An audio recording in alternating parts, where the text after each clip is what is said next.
कहीं गलती भी होती है ना, तो गलती इंसान से होती है। तो एक हमारे बाबा जी ने एक छोटा सा शेर हमको सुनाते थे।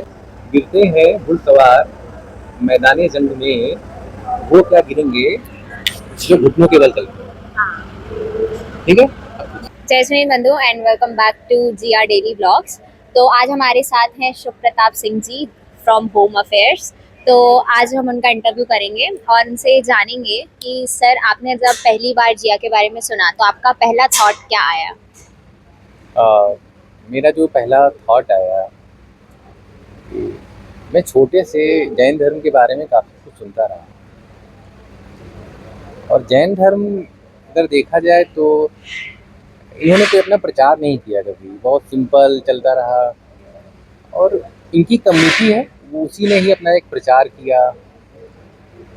और उन्होंने इसको जो आगे ले जाने के लिए नई नई चीज़ें लाई। ये जो जिया का है कॉन्सेप्ट, ये आधुनिकता को जोड़ता है जैन धर्म से। हाँ। ठीक है। और ये जो कॉन्सेप्ट है, ये जो नई दुनिया बन रही है जिसको हम एआई की दुनिया कहते हैं और सोशल मीडिया की कहते हैं, अलग अलग, जिसपे ज़्यादातर लोग अपना टाइम देते हैं, समय देते हैं।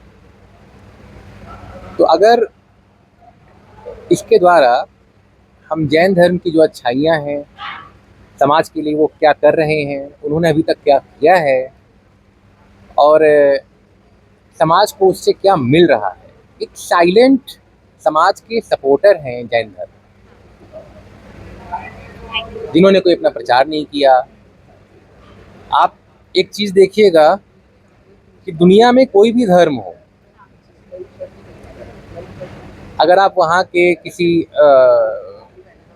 साधु संत या हाई लेवल पे मौलाना या किसी को भी अगर आप कहेंगे कि आप सीएम बन जाइए तो बन जाता है। कोई बड़ी पोस्ट ले लीजिए तो ले लेगा। इलेक्शन में खड़े हो जाइए तो खड़ा हो जाता है। अगर आपने आज तक कभी कोई जैन धर्म का सुना? हम सिर्फ फॉलो करते हैं अपना धर्म शांति से। नहीं है ना। कोई भी जैन मुनि आज तक किसी भी पॉलिटिकल पोस्ट पे नहीं आया, कभी नहीं सुना। क्योंकि जैन मुनि बनते ही हैं सब कुछ छोड़ करके। और ये जो प्रोग्राम हो रहा है जिया, ये तो नई जो जनरेशन है वो जो आगे ले जाने के लिए अपना जो प्रयास कर रही है, इसके लिए जैन मुनि आपके साथ खड़े हैं।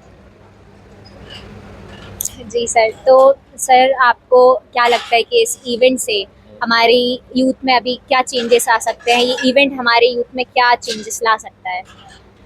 देखिए, जैन लोग जो होते हैं ना बहुत पढ़े लिखे होते हैं। नॉर्मल मैं मानता हूँ कि शायद 25% या 30% पढ़े लिखे नहीं होंगे। नहीं, उससे भी कम 90 से 90+% तो होते हैं। होते हैं। हाँ, ठीक है। और समाज में ये आएगा कि अभी तक जितने भी विचार थे जैन के, जो भी चीज़ें कर रहे थे, एक्चुअली लोग क्या देखते थे कि जैन में खाना ऐसे खाया जाता है, रहते ऐसे हैं, और बड़ा कभी कभी दूसरी दृष्टि से देखते थे।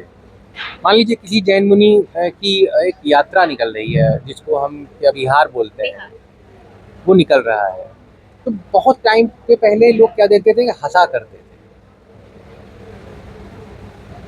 लेकिन ये जो नया कॉन्सेप्ट है जिया, इसने बताया सबको समाज में कि नहीं, ये भी एक तपस्या है, ये एक तप है।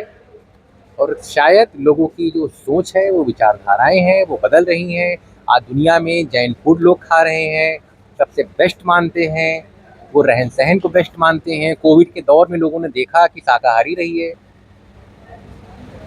लोगों ने। मतलब पहले जो चीज हंसी का पात्र थी कि आप लोग ऐसे रहते हो, आप लोग रात में नहीं खाते, आप लोग अपनी लाइफ नहीं जीते।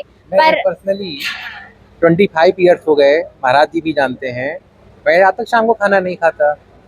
हाँ, मतलब आप महाराज जी के साथ इतने टाइम तक रहे तो आपके जीवन में क्या क्या चेंजेस आए हैं। मुझे एक पॉजिटिविटी जो मिलती है, एनर्जी, वो मुझे मिली। मैंने कल भी यहाँ पे टाइम दिया था, आज भी दिया है। तो एक वाइब्स मिलती हैं, जैसे आप किसी के घर में जाएं, कुछ खाना खाएं, आप अपनी माँ के साथ बैठते हैं, आपको कैसी वाइब्स आती है। एक प्यार वाली, एक ममता वाली, उनकी धोती की महक से, एक साड़ी की महक से ही जो है ना दिमाग सही हो जाता है। रिलैक्स हो जाता है। बस वही चीज़ हमको मिलती है। तो बहुत अच्छा लगा सर से मिलके। जितने बड़ी पोस्ट पे सर हैं उतने ही बड़े उनके विचार हैं और उतने ही ज़मीन से जुड़े हैं, उतने ही नम्र हैं। तो मिलते हैं अगले ब्लॉग में। जय सुनील।